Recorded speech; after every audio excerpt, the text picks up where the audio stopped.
Jakarta pagi itu seolah diselimuti oleh selimut abu-abu yang berat. Hujan semalam masih menggenang di papan iklan yang berkilauan, sementara asap kendaraan mengepul tak henti-henti. Kota ini selalu terburu-buru, selalu bising, dan mungkin justru karena itu saya terbiasa tidak mendengar apapun selain suara telepon dan angka-angka. Saya Adrian Prasetyo, 50 tahun, pengelola sebuah perusahaan properti besar di Jakarta. Bagi banyak orang, saya adalah contoh kesuksesan. Villa di Menteng, mobil mewah, dan dipanggil tuan oleh karyawan. Tetapi di dalam hati, ada kekosongan yang tidak berani saya tatap langsung. Putra tunggal saya, Aryan. Aryan berusia 9 tahun. Seorang anak yang cerdas, sopan, dan sakit-sakitan hingga memilukan. Sejak lahir, ia harus hidup dengan penyakit paru-paru bawaan yang membuat napasnya bergantung pada selang plastik bening. Saya tidak pernah lupa pertama kali mendengar suara mesin bantu napas berbunyi di ruangan putih. Suara itu membuat semua tepuk tangan dalam rapat-rapat besar, setelahnya menjadi tidak berarti. Pagi ini, baru saja saya menyelesaikan panggilan dengan mitra di Singapura, saya mendengar suara dokter di ruang tamu. Suaranya berat dan ragu-ragu. Saya sangat menyesal, tetapi penyakit Aryan telah mencapai stadium akhir. Mungkin ia hanya memiliki waktu sekitar 3 bulan lagi. 3 bulan? Hanya 2 kata singkat, tetapi saya merasa seolah udara di paru-paru saya dihisap habis oleh seseorang. Istri saya menangis terseduh-seduh. Saya menggenggam erat tangannya, berusaha tetap tenang, mengucapkan kata-kata yang bahkan saya sendiri tidak percayai. Kita akan mencari cara lain. Dokter manapun bisa salah. Tetapi dalam tatapan pria di depan saya tahu kali ini tidak. Aryan sedang beristirahat di lantai atas. Kami pikir ia sedang tidur. Tetapi ketika saya masuk ke kamar, saya melihat mata kecil itu terbuka, menatap lurus ke langit-langit. Saya berusaha bertindak normal. Ayah pulang? Bagaimana kabarmu hari ini? Aryan memutar kepalanya melihat saya, bibirnya bergerak pelan. Aku mendengarnya ayah, 3 bulan, kan? Saya terdiam membeku. Saya ingin berbohong, ingin mengatakan ia salah dengar, bahwa semuanya akan baik-baik saja. Tetapi, tatapan itu, anehnya tenang, membuat saya tidak bisa. Saya hanya diam, menggenggam tangannya, membiarkan suara mesin bantu napas menenggelamkan kekosongan di antara kami. Aryan melihat keluar jendela, di mana cahaya redup menembus tirai putih. Ayah, katanya pelan, jika hidup hanya untuk bernapas dengan mesin, apakah aku benar-benar hidup? Pertanyaan itu menusuk tepat ke dalam diri saya. Saya pernah percaya bahwa selama ada uang, saya bisa melindungi anak saya dari segalanya. Dari penyakit, dari ketakutan, bahkan dari kematian. Tetapi saat itu saya menyadari, saya bisa membeli obat, membeli dokter, tetapi tidak bisa membeli makna hidup untuk putra saya. Saya keluar ke balkon, melihat ke kejauhan, di mana kota masih bergegas. Deretan mobil di bawah seperti sungai logam yang mengalir tanpa henti. Saya bertanya pada diri sendiri, berapa banyak dari mereka yang benar-benar hidup, dan berapa banyak yang, seperti saya, hanya bertahan hidup. Angin membawa suara nyanyian samar dari suatu tempat. Nyanyian itu hilang di tengah kebisingan, serak, tetapi anehnya, terdengar sangat nyata. Kalau hari ini berat, besok coba lagi. Saya tidak tahu siapa yang bernyanyi. Mungkin seorang penjual asongan, seorang pengamen tanpa nama. Tetapi nyanyian itu menembus panel kaca, menyentuh saya, dan saya tidak tahu mengapa menyentuh putra saya juga. Aryan melihat keluar jendela, matanya bersinar. Ayah dengar, seseorang sedang bernyanyi. Mungkin hanya orang lewat, nak. Tapi, aku senang sekali, seperti langit juga sedang bernyanyi untukku. Saya terdiam. Selama bertahun-tahun, saya belum pernah melihat anak saya tertawa seperti itu. Saya memberi isyarat kepada pelayan untuk menutup tirai, tetapi Aryan menahan. "Ayah, jangan. Aku ingin melihat langit." Dia berbicara dengan suara yang begitu lembut hingga saya takut. Takut bahwa hembusan angin saja bisa mengambil napasnya yang lemah. Saya berdiri di belakangnya, diam-diam mengikuti arah tatapannya, di mana lapisan awan bergerak perlahan, di mana nyanyian masih samar terdengar di antara lalu lintas.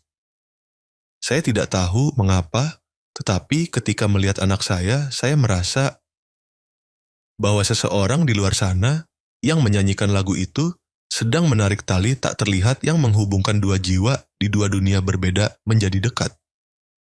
Malam itu ketika duduk di ruang kerja, saya tidak bisa fokus. Nyanyian itu masih terngiang di kepala. Kalau hari ini berat, besok coba lagi. 3 bulan, saya memikirkan putra saya, memikirkan bagaimana ia melihat langit dengan mata seseorang yang tahu ia akan segera pergi. Dan untuk pertama kalinya dalam hidup, saya merasa tidak berdaya. Di buku catatan kecil di samping, saya menulis satu baris tanpa mengerti mengapa. Jika Allah masih memberikan putraku 3 bulan, aku ingin menggunakan 3 bulan itu untuk mengajarinya hidup, bukan hanya bertahan. Malam itu, hujan turun sangat ringan. Saya keluar ke balkon, melihat kota dalam cahaya lampu yang kabur oleh air. Di suatu tempat mungkin anak pengamen itu masih duduk di bawah atap, memeluk gitar tua, bernyanyi melewati hari yang panjang. Sementara putra saya, yang memiliki segalanya, terbaring di kamar yang penuh mesin, mendengarkan nyanyian itu seolah itu adalah mukjizat. Saya tidak tahu siapa kedua anak itu satu sama lain, tetapi saya merasakan sesuatu yang aneh sedang datang.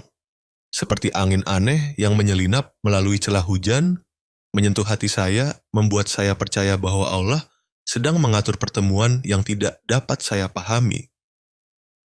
Mungkin takdir telah dimulai sejak saat itu, ketika nyanyian seorang anak jalanan masuk ke hati putra saya yang lemah.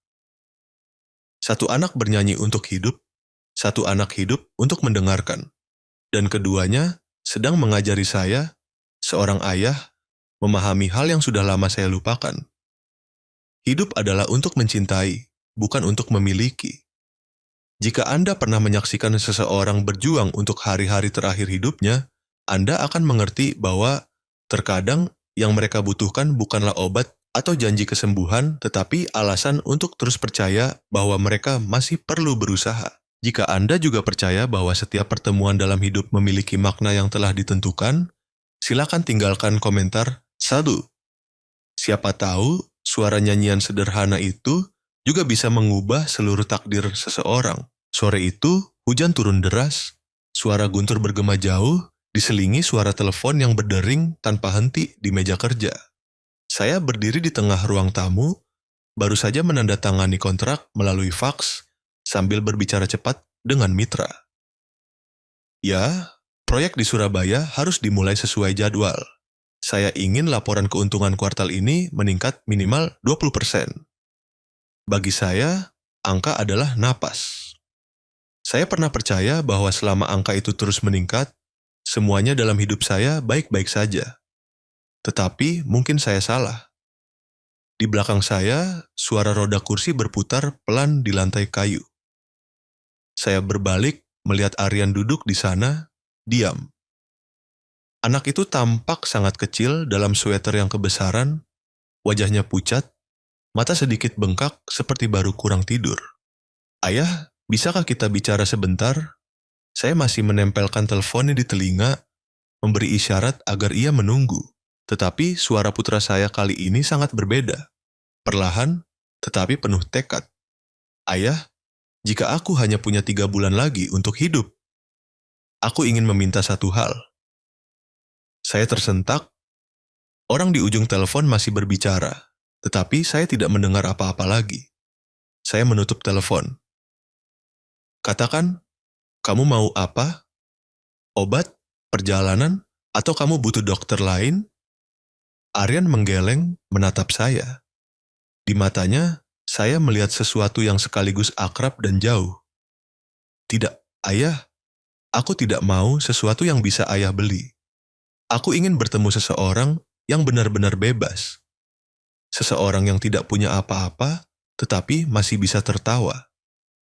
Kalimat anak itu seperti pisau kecil, tajam, menusuk tepat ke tempat yang selalu saya hindari. Saya berusaha tersenyum.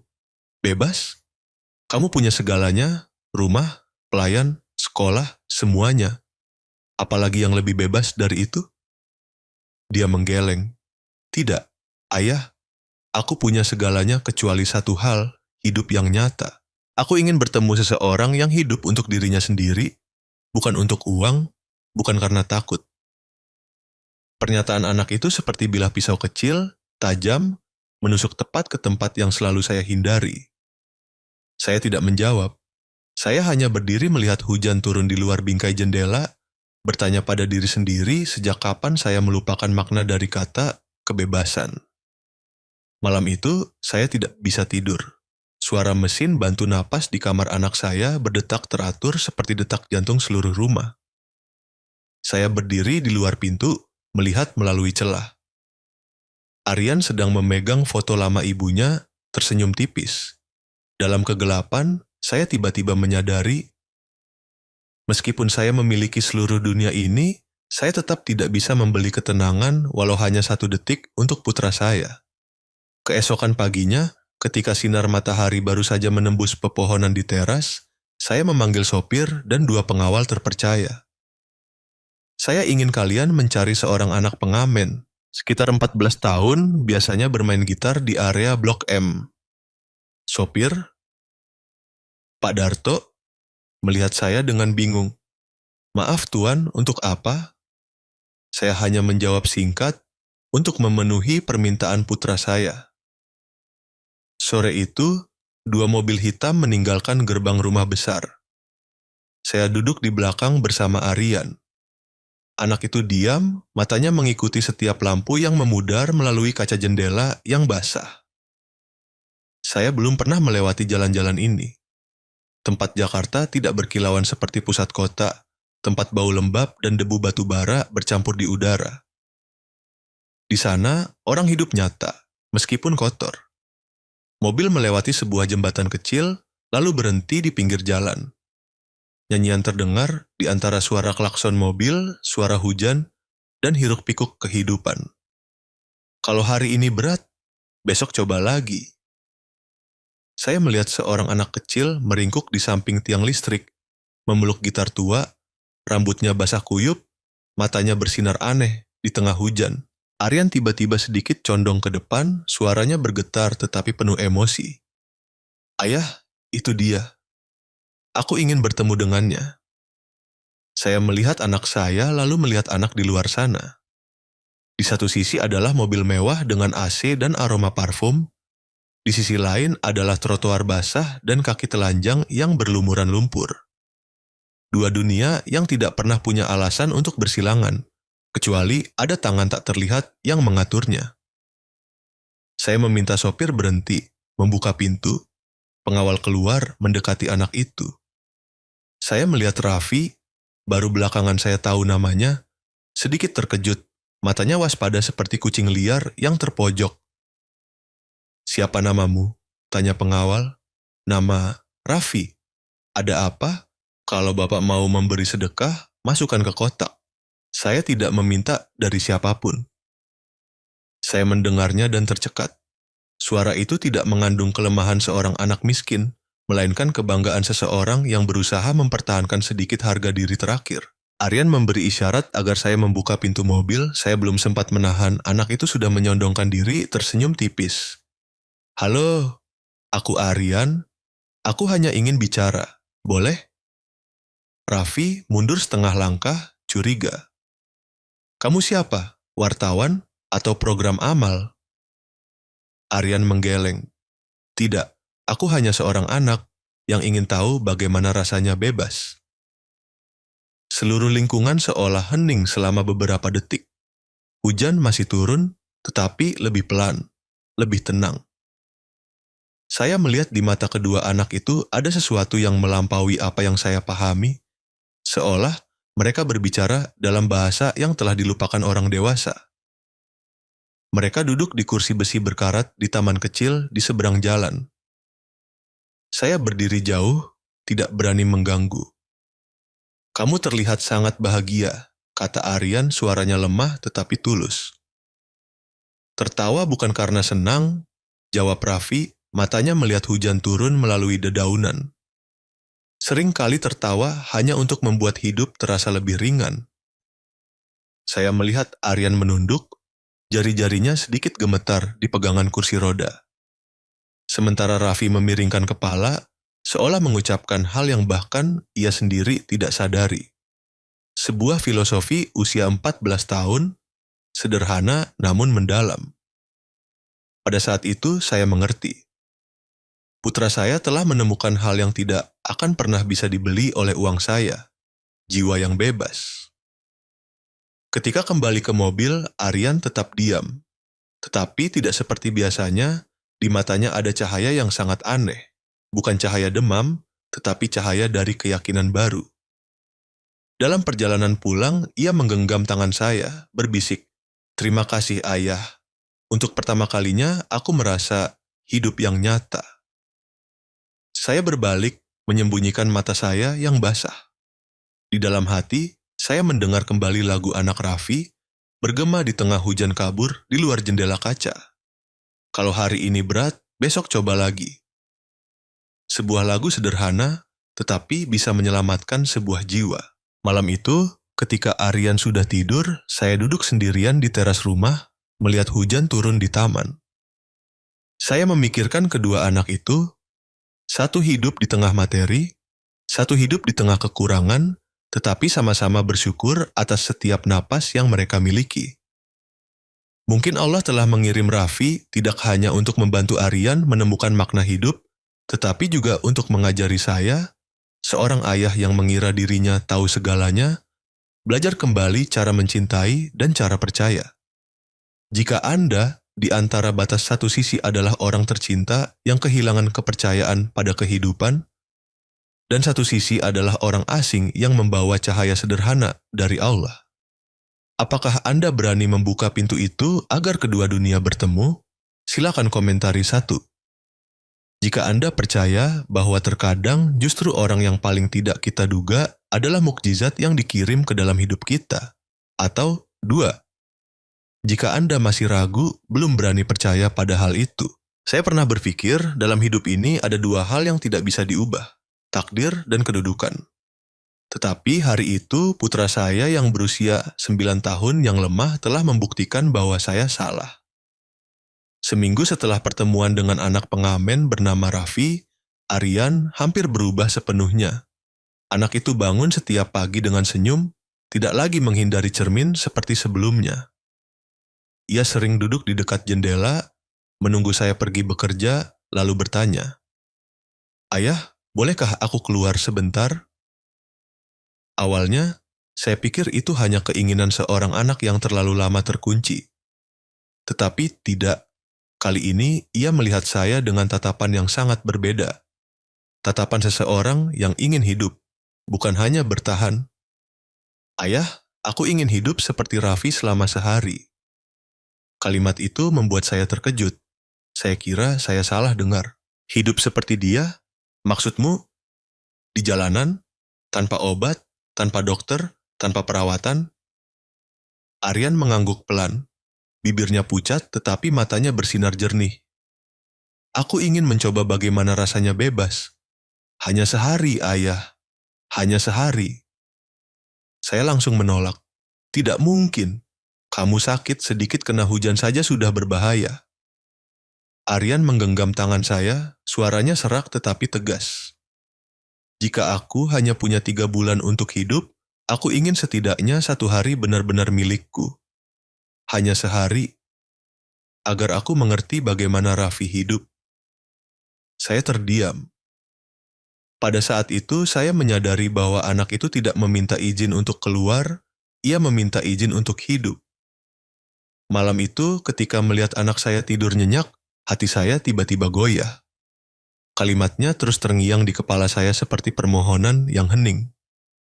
Saya keluar ke balkon, melihat ke lingkungan. Hujan masih turun, tetapi dalam diri saya muncul cahaya aneh. Cahaya yang membuat hati saya yang seolah telah mengeras ingin mencoba percaya sekali lagi. Saya teringat cerita tentang pertemuan takdir yang pernah saya tonton di suatu tempat. Cerita yang membuat orang percaya bahwa ada hubungan yang bukan kebetulan, melainkan telah diatur oleh iman. Jika Anda pernah meragukan hal itu, Anda bisa mencari cerita lain di saluran saya. Setiap kali saya menontonnya lagi, saya menyadari bahwa Allah selalu punya cara sendiri untuk membimbing manusia kembali ke tempat yang seharusnya mereka tuju. Pagi berikutnya, saya mengangguk setuju. Baiklah, Aryan, kamu boleh pergi. Tapi ayah ikut. Aryan mendongak, matanya bersinar seperti bintang. Benarkah, ayah? Benar, tapi kamu harus janji, hanya 1 hari. Aku janji. Mobil hitam meninggalkan rumah besar, menuju arah Blok M. Raffi sudah menunggu sejak pagi, gitar tua digantung di punggungnya. Senyum polosnya membuat seluruh pagi terasa lebih cerah. Ketika melihat Aryan duduk di kursi roda, anak itu berlari, tertawa keras. Hari ini kamu boleh keluar, kamu terlihat seperti pangeran kaya yang sedang berlibur. Karena aku memang pangeran sungguhan, jawab Aryan, suaranya sedikit bercanda, hal yang jarang terjadi. Raffi tertawa terbahak-bahak. Kalau begitu, hari ini pangeran harus belajar menjadi orang biasa ya. Kami berjalan ke pasar kecil. Raffi menunjukkan kepada Aryan setiap gerobak pedagang kaki lima, setiap sudut trotoar. Dia membeli 2 bungkus nasi uduk hangat, memberikan 1 bungkus kepada Aryan. Ini sarapan kami, nasi dingin, tempe goreng, dan telur puyuh. Aryan mengambilnya ragu-ragu melihat tempe. Putra saya belum pernah makan seperti ini, kata saya. Raffi tersenyum. Kalau begitu, biarkan hari ini dia belajar makan seperti orang sungguhan. Aryan menggigit, lalu tiba-tiba tertawa.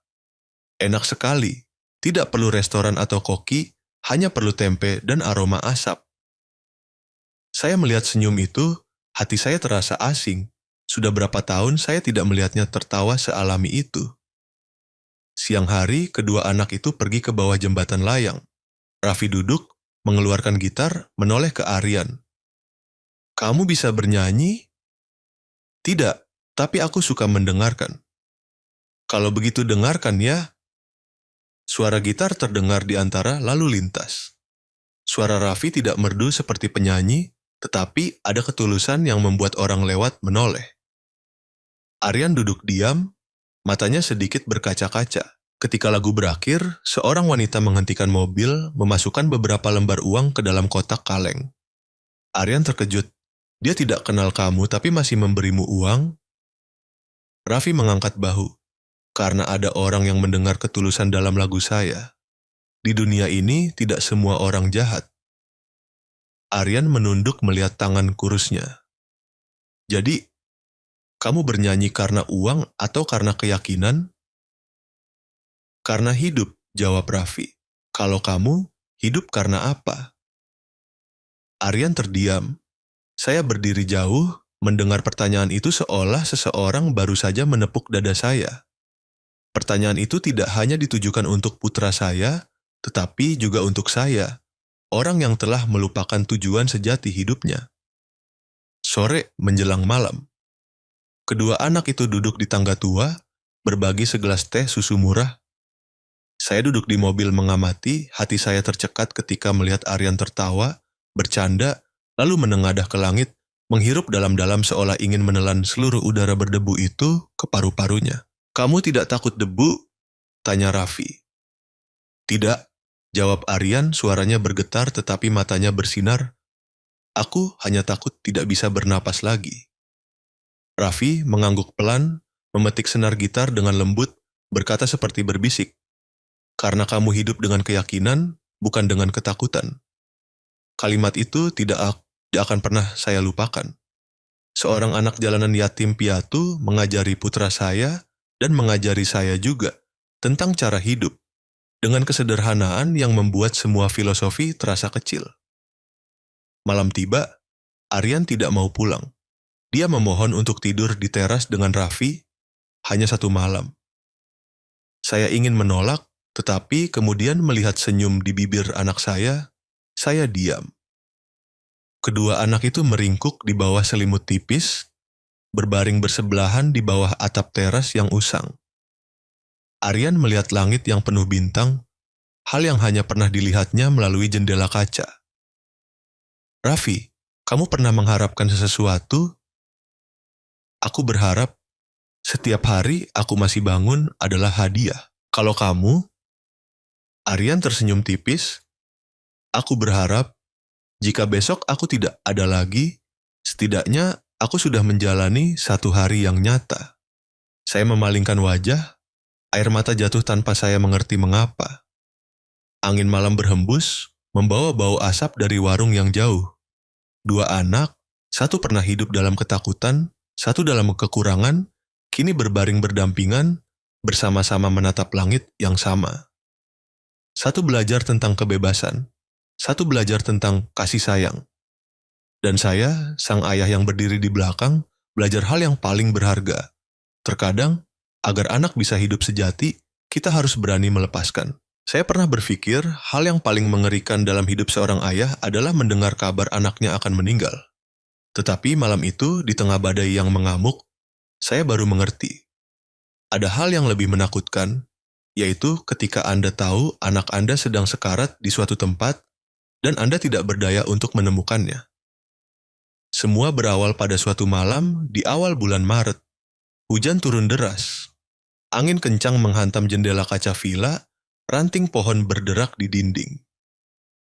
Saya baru pulang dari kantor, lelah, pikiran penuh dengan laporan yang belum selesai. Saya hanya ingin mandi, makan, dan istirahat. Tetapi ketika saya membuka pintu kamar putra saya, tempat tidur itu kosong.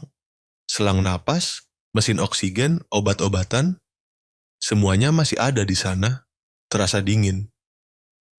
Aryan di mana? Saya berteriak, seisi rumah panik mencari. Pembantu mengatakan ia bilang pergi menemui teman. Saya terperangah, di luar hujan begitu deras dan dia, seorang anak yang sakit, malah keluar. Saya segera menelepon sopir, pengawal, bahkan polisi. Tidak ada yang tahu. Saat itu, saya hanya merasakan ketakutan paling primal dari seorang ayah. Takut kehilangan anak. Sementara saya mati-matian mencari, di luar sana, di tengah ganggang pasar Minggu, Aryan dan Raffi meringkuk di bawah atap teras tua, basah kuyup dan kedinginan. Saya tidak tahu apa yang membuat kedua anak itu keluar di tengah malam badai, tetapi setelah ini, Raffi menceritakan, Aryan ingin melihat hujan yang sesungguhnya, bukan hujan melalui kaca jendela. Anak-anak, dan saya lupa bahwa terkadang orang yang akan meninggal hanya ingin hidup seperti anak kecil. Hujan semakin deras. Raffi menarik jaketnya dan menyelimuti Aryan, tetapi sia-sia. Napas anak itu mulai tersengal-sengal. Kulitnya membiru, bibirnya berubah ungu. Raffi, aku susah napas. Raffi panik. Ia mengguncang bahu temannya, memanggil, lalu memeluknya erat-erat. Tidak, Aryan, jangan tidur. Dengarkan aku. Kita harus ke rumah sakit. Tidak ada ambulans, tidak ada yang membantu, hanya badai dan jalanan yang tergenang air. Anak 14 tahun itu menggendong temannya, berlari di tengah hujan, kaki telanjang menginjak genangan air dingin, sambil berlari sambil berteriak minta tolong. Tolong, ada yang bisa bantu, dia mau meninggal. Tetapi tidak ada yang berhenti. Mobil-mobil melaju kencang, meninggalkan cipratan air. Lampu mobil terpantul di jalan basah, bercampur dengan suara guntur. Teriakan minta tolong Raffi hilang di tengah suara kota yang tidak berperasaan. Saya tidak ada di sana, tetapi ketika orang menceritakan, saya bisa membayangkan setiap detailnya, karena saat itu, saya juga sedang duduk di mobil, di tengah kemacetan, tidak tahu harus kemana mencari anak saya. Lalu tiba-tiba, sebuah truk mengerem mendadak. Sopir, sosok pria besar, wajahnya kecoklatan karena terik matahari, melompat keluar berteriak di tengah hujan. Cepat naik, kalau tidak anak itu akan mati. Raffi menggendong Aryan naik ke mobil. Saat meletakkan temannya di kursi, kalung kecil di lehernya terlepas, jatuh ke lantai mobil. Sopir itu membungkuk mengambilnya, dan ketika lampu kabin menyinari foto kecil di dalam liontin, ia terkejut. Itu adalah foto seorang wanita. Rambut panjang, senyum lembut, orang yang tidak pernah ia lupakan, meskipun telah ia tinggalkan selama 8 tahun. Foto ini, kamu dapat dari mana? Suaranya serak, tangannya gemetar. Raffi terengah-engah, memeluk erat Aryan tidak mendongak. Punya ibu saya, ibu sudah lama meninggal. Kenapa Bapak bertanya? Sopir itu mundur, matanya terbelalak. Air matanya bercampur dengan air hujan yang mengalir dari rambutnya ke leher. Karena dia adalah istri saya, dan kamu adalah anak saya? Raffi tertegun. Mobil berguncang karena angin kencang, tetapi di dalam kabin, waktu seolah berhenti. Tidak, ayah sudah pergi kan? Ayah sudah meninggalkan ibu dan saya. Pria itu memeluk putranya di tengah hujan, suaranya pecah. Dulu ayah pergi karena takut miskin, karena pengecut. Tapi Allah telah membawa ayah kembali di tengah badai ini untuk bertemu denganmu, untuk menebus kesalahan.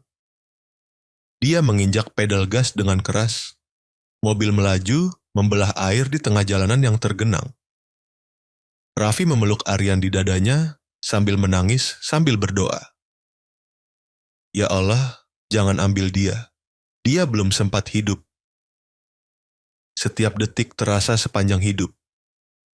Aryan semakin lemah, napasnya lemah seperti benang sutra.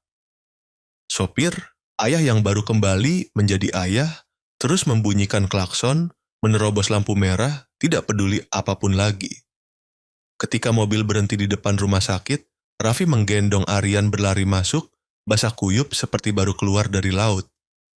Tolong teman saya, tolong. Para perawat berlari mendekat, menaikkan Aryan ke ranjang dorong. Raffi berlutut, terengah-engah, tangannya membiru karena dingin. Sopir itu berlari mengikuti, memegang bahu putranya. Kamu di sini, ayah akan urus temanmu. Tidak ada lagi yang akan meninggalkan siapapun. Mereka saling pandang dalam air mata. Dua ayah dan anak bersatu di tengah momen hidup dan mati. Saya tiba di rumah sakit tak lama setelah itu. Ketika masuk, pemandangan di depan mata membuat hati saya seolah hancur. Aryan terbaring di ranjang gawat darurat, bernapas dengan oksigen, denyut nadinya lemah hingga mesin terus berbunyi alarm. Di sampingnya adalah seorang anak laki-laki yang basah kuyup, matanya penuh ketakutan. Raffi melihat saya, gemetar. Saya minta maaf, saya tidak bisa menjaganya tetap kering, saya sudah berusaha sekuat tenaga. Saya meremas bahu anak itu. Tidak nak, berkat kamu, putraku masih bernapas. Dia menangis. Untuk pertama kalinya dalam hidup, saya melihat air mata seorang anak jalanan begitu indah, jernih, tulus, dan memiliki kekuatan untuk menggoyahkan hati orang dewasa yang telah beku. 1 jam kemudian, dokter keluar berkata pelan, sementara ini selamat, tetapi perlu diobservasi. Jika terlambat 10 menit saja, anak itu tidak akan selamat. Saya terduduk di kursi, merasa seperti baru saja lolos dari neraka. Di samping saya, Raffi tertidur karena kelelahan. Kepalanya bersandar di bahu pria parubaya itu, ayah kandungnya yang telah dibawa takdir di tengah badai. Saya melihat mereka, melihat di dalamnya gambaran diri saya dan Aryan, 2 ayah, 2 anak, bersama-sama belajar kembali cara mencintai. Malam itu, hujan masih turun di luar jendela. Saya duduk di samping ranjang Aryan menggenggam tangannya. Di sisi lain ruangan, Raffi dan ayahnya juga duduk berdekatan. 3 nyawa, 3 takdir disatukan kembali dalam satu malam yang seolah akan menghancurkan segalanya. Saya memejamkan mata perlahan, berbisik dalam hati. Ya Allah, terima kasih. Saya butuh waktu terlalu lama untuk mengerti bahwa terkadang Engkau mengirim cobaan bukan untuk menghukum, melainkan untuk menyelamatkan. Aryan sedikit bergerak, matanya yang lemah terbuka. Ayah, aku lihat badai sudah berhenti. Saya menggenggam tangannya, mengangguk, air mata jatuh di tangan kecil itu. Iya, badai sudah berhenti, Nak. Tetapi jauh di lubuk hati saya tahu, ada badai yang tidak berhenti di luar, tetapi terus berputar di hati manusia agar mereka belajar menghargai kedamaian. Saya masih ingat jelas pagi berikutnya, pagi yang lembab dan redup di kota yang baru saja melewati badai yang dahsyat. Jakarta seolah menghela napas setelah semalaman melampiaskan kemarahan. Semuanya hening, hingga ketika saya melangkah masuk ke koridor rumah sakit, suara langkah kaki saya terdengar jelas seperti detak waktu di hati. Pintu ruang pemulihan terbuka sedikit. Saya melihat Raffi duduk di samping ranjang Aryan, kepalanya tertunduk, tangannya masih menggenggam erat tangan putra saya. Anak itu telah terjaga sepanjang malam, masih mengenakan pakaian basah kuyup, tetapi wajahnya anehnya damai, seolah ia baru saja memberikan seluruh napasnya untuk mempertahankan nyawa lain. Di dekat jendela, seorang pria berdiri diam, kedua tangannya meremas topi bisbol tua. Ia tidak melihat siapapun, hanya menunduk berdoa. Saya tahu itu adalah ayah Raffi, pria yang dibawa takdir di tengah hujan, yang juga pernah meninggalkan anaknya. Tidak ada yang berbicara, hanya ada suara mesin, bantu napas yang berdetak teratur, seperti pengingat. Aryan masih hidup, Aryan bergerak sedikit. Saya bergegas mendekat. Mata anak itu perlahan terbuka, lemah seperti dua titik cahaya di kabut. Ayah, suaranya serak hingga saya harus mencondongkan badan untuk mendengarnya. Ayah di sini, Aryan, semuanya sudah berlalu, Nak. Dia tersenyum tipis, pandangannya mencari Raffi di samping. Kalau bukan karena dia dan ayahnya, mungkin aku sudah tidak ada di sini. Saya menoleh melihat Raffi, ia mendongak, matanya merah tetapi bersinar ketika melihat Aryan sadar. Kamu sudah janji tidak akan tinggalkan aku kan? Kata Raffi, suaranya tercekat. Aryan berusaha mengangkat tangannya, meletakkannya di bahu temannya. Aku tidak akan tinggalkan kamu. Allah masih memberiku 1 hari lagi, aku akan menggunakannya untuk hidup yang nyata. Seluruh ruangan hening. Saya merasa tenggorokan saya tercekat. Kata-kata itu sederhana tetapi memiliki bobot yang lebih berat dari khotbah apapun yang pernah saya dengar. Beberapa saat kemudian saya melangkah keluar ke koridor. Pria itu, ayah Raffi, masih berdiri di sana. Saya mendekat, berkata pelan. Saya dengar Raffi memanggil Anda ayah. Benarkah? Dia mengangguk, matanya melihat ke kejauhan. Benar. Saya tinggalkan dia dan ibunya 8 tahun lalu. Karena takut miskin, takut sengsara, takut diri saya sendiri. Tapi tadi malam, Allah tidak membiarkan saya lari lagi. Dia membawa saya bertemu kembali dengan putra saya di tengah badai dan menyelamatkan putra Anda.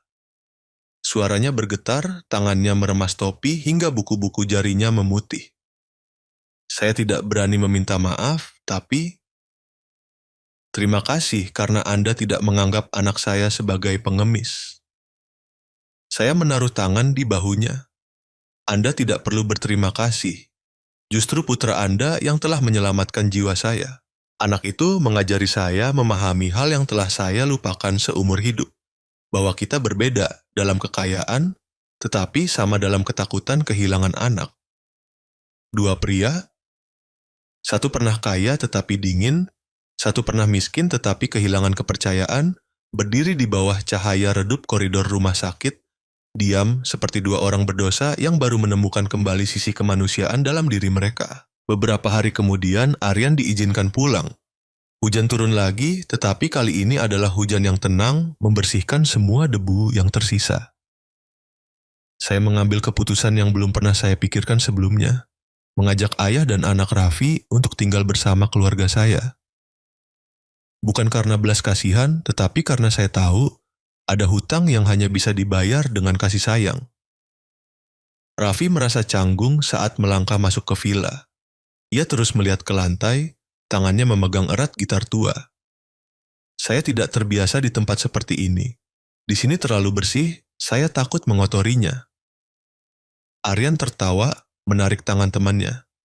Jika tempat ini menjadi sedikit kotor karena ada kamu, ayahku juga akan senang. Saya hanya berdiri melihat, tidak ikut campur. Untuk pertama kalinya dalam hidup saya, tawa putra saya bergema di seluruh rumah. Itu bukan lagi tawa yang dibuat-buat, melainkan tawa yang nyata, hangat, hidup, penuh cahaya.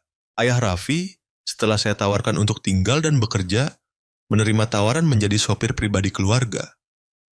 Dia mengemudi dengan hati-hati, tepat waktu, selalu menunduk ketika bertemu saya.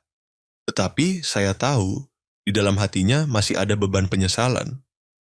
Suatu sore, ketika saya pulang kerja, saya melihat dia sedang membersihkan mobil di halaman.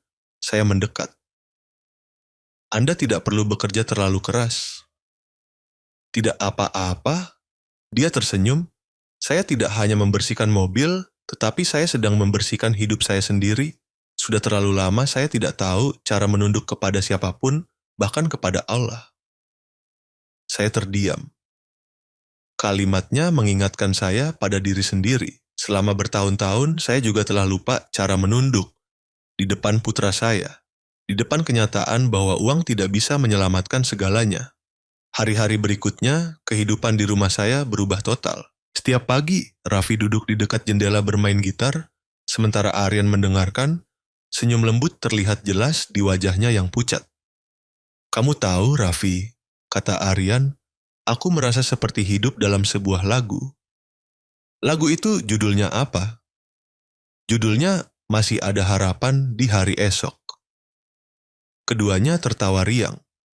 Saya berdiri dari jauh, diam-diam melihat dan merasakan bahwa di rumah yang besar itu, untuk pertama kalinya ada kehidupan yang sesungguhnya tidak datang dari napas mesin, melainkan dari hati anak-anak yang bersyukur atas setiap detik yang tersisa. Suatu malam, ketika saya membawakan teh ke kamar, saya mendengar kedua anak itu berbicara dalam cahaya lampu redup. "Raffi, kamu marah pada ayahmu?" "Dulu iya, tapi sekarang tidak. Kalau ayah tidak pergi, mungkin aku juga tidak akan bertemu denganmu. Dan kalau tidak bertemu kamu, aku juga tidak akan tahu apa itu hidup." "Aku mengerti," jawab Aryan pelan. "Terkadang badai datang bukan untuk menghancurkan, tapi untuk membawa orang kembali bersama." Saya berdiri diam di luar pintu.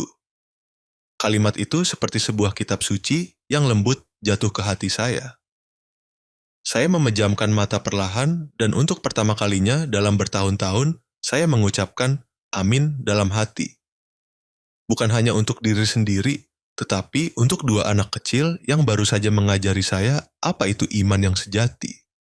Malam itu, Aryan tidur nyenyak. Raffi duduk di samping, tangannya masih memegang gitar, bernyanyi pelan.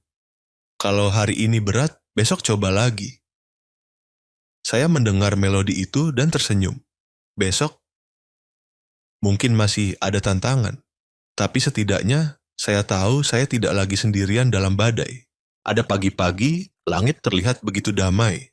Tetapi di dalamnya menyembunyikan hujan besar. Saya menyadari hal itu pada hari yang menentukan. Hari di mana putra saya, Aryan, tersenyum untuk terakhir kalinya. 3 bulan sejak malam badai, villa rumah saya menjadi berbeda.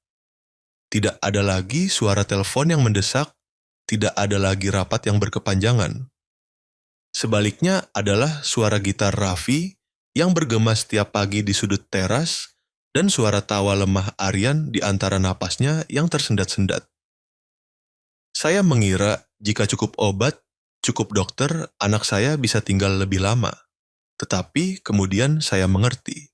Ada orang yang tidak dilahirkan untuk hidup lama, melainkan untuk mengajari orang lain bagaimana hidup yang nyata. Pagi ini, ketika cahaya matahari yang redup menembus tirai, saya masuk ke kamar. Aryan berbaring menyamping, wajahnya kurus tetapi senyumnya tetap cerah. Raffi duduk di samping ranjang, gitar tua diletakkan di pangkuan, sedang menyetel senar. Kedua anak itu berbicara pelan seolah takut memecahkan kedamaian yang rapuh itu. "Raffi," bisik Aryan, "ketika aku tidak ada lagi, kamu janji padaku ya. Jangan kembali ke jalanan. Hiduplah untuk kita berdua." Raffi terdiam. Ia menunduk, menggenggam tangan Aryan, tangan yang perlahan semakin dingin. Aku janji, tapi kamu janji harus tunggu aku di sana, oke? Setuju. Keduanya tertawa. Tawa yang membuat seluruh ruangan seolah lebih cerah, meskipun di luar langit mendung menandakan hujan. Saya berdiri di pintu, tidak ingin mengganggu momen itu. Mungkin ini adalah pertama kalinya saya benar-benar melihat persahabatan memiliki bentuk, sesuatu yang melampaui usia, kekayaan, atau waktu. Sore itu, dokter datang berkunjung, tatapannya berat. Saya mengerti tanpa perlu bertanya. Saya duduk semalaman di samping putra saya, mendengar suara hujan jatuh di atap teras. Setiap tetes seperti hitungan mundur waktu. Aryan melemah dengan cepat, tetapi sama sekali tidak mengeluh. Ayah, katanya pelan, jangan sedih. Aku tidak hilang kemana-mana. Aku hanya pulang ke tempat yang tidak perlu bernapas dengan mesin. Saya menundukkan kepala ke tangannya, air mata bercampur keringat. Saya ingin mengatakan banyak hal, tetapi tidak bisa mengucapkan apa-apa selain dua kata yang gemetar, ayah minta maaf. Raffi juga ada di sana. Ia meletakkan gitar di ranjang, memetik satu nada yang sangat pelan. Suara senar terdengar tipis seperti napas terakhir malam itu. Kamu dengar, Aryan? Hari ini hujan turun tepat sesuai melodi lagu kita. Aryan tersenyum, memejamkan mata perlahan. Ketika fajar baru menyingsing, sinar matahari pertama menembus jendela, menyinari wajah putra saya. Saya menggenggam tangannya sangat erat, merasakan kehangatan yang perlahan hilang. Ayah, sayang kamu. Aku juga sayang ayah, dan Raffi juga. Kalimat yang terputus-putus itu adalah kata-kata terakhirnya. Saya tidak ingat bagaimana saya menangis, hanya tahu rumah itu seolah runtuh bersama saya. Raffi memeluk tubuh kecil itu sambil menangis sambil bernyanyi, kalau hari ini berat, besok coba lagi. Jika hari ini adalah hari yang berat, besok coba lagi. Tetapi hari esok Aryan sudah tidak ada lagi. Pemakaman diadakan secara sederhana, hanya dihadiri oleh kerabat, beberapa karyawan, dan orang-orang yang menyayangi anak saya. Hujan turun ringan, saya berdiri di bawah atap teras, melihat peti kecil diturunkan, merasa seolah seluruh langit menangis bersama kami. Di samping saya adalah ayah Raffi, pria yang pernah mengendarai truk tua, kini mengenakan kemeja terbersih yang ia miliki. Ia tidak berkata apa-apa, hanya melipat tangan berdoa, bibirnya gemetar membaca setiap ayat. Ketika upacara selesai, ia berbalik kepada saya, suaranya serak. Anda tahu, mungkin Allah telah mengambil putra Anda untuk menyelamatkan dua putra lainnya, Raffi dan saya. Saya mengangguk. Pada saat itu, saya merasa pengampunan yang sesungguhnya tidak datang dari mulut, tetapi dari hati yang telah tahu bagaimana berlutut. Hari-hari setelah itu adalah kekosongan yang tak terlukiskan. Raffi tinggal di rumah, tidak ada yang tega membiarkannya kembali ke jalanan. Setiap pagi, ia membawa gitar ke teras, memainkan lagu lama. Gitar petikannya tidak lagi sendirian. Itu menjadi sebuah doa. Cara untuk memanggil nama teman yang telah pergi jauh. Beberapa kali saya mendengar Raffi berbicara sendiri. Kamu tahu Aryan, hari ini aku mengajari ayahmu menyanyikan dua nada. Saya berpura-pura tidak mendengar, tetapi hati saya terasa hangat luar biasa. Raffi mulai bersekolah lagi, mengambil pelajaran musik formal. Ayahnya bekerja keras, dan perlahan-lahan senyum kembali ke wajahnya yang keras. Saya membantu mereka sebagai bagian dari keluarga saya. Bukan karena kewajiban, tetapi karena saya berutang kepada Aryan akan hal itu. 5 tahun berlalu. Waktu tidak menghapus rasa sakit, tetapi mengubahnya menjadi cahaya. Villa di Menteng kini sepi. Saya jarang berada di sana, karena sebagian besar waktu saya gunakan untuk mendanai proyek musik amal. Salah satunya didirikan oleh Raffi sendiri, Pusat Musik Anak Yatim Depok. Pada hari pembukaan, saya datang. Di panggung kecil, Raffi, kini sudah dewasa, duduk di tengah anak-anak, tangannya memegang gitar yang telah diperbaiki. Suaranya bergema, berat dan hangat. Kalau hari ini berat, besok coba lagi. Musiknya membuat semua orang terdiam. Saya melihat di setiap melodi adalah bayangan Aryan, jiwa yang masih tersenyum di suatu tempat di langit. Di antara kursi penonton, ada seorang anak laki-laki yang duduk di kursi roda, sekitar 6 tahun, matanya bersinar jernih. Anak itu mendongak bertanya, "Om Raffi, lagu itu punya siapa?" Raffi menunduk, tersenyum.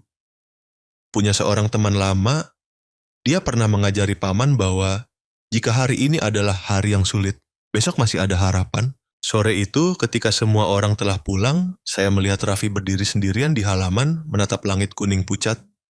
Saya melangkah mendekat, bertanya, "Kamu sedang memikirkan apa, Raffi?" Dia berbalik, senyumnya tetap lembut seperti dulu. "Saya hanya sedang berbicara dengan Aryan, Paman."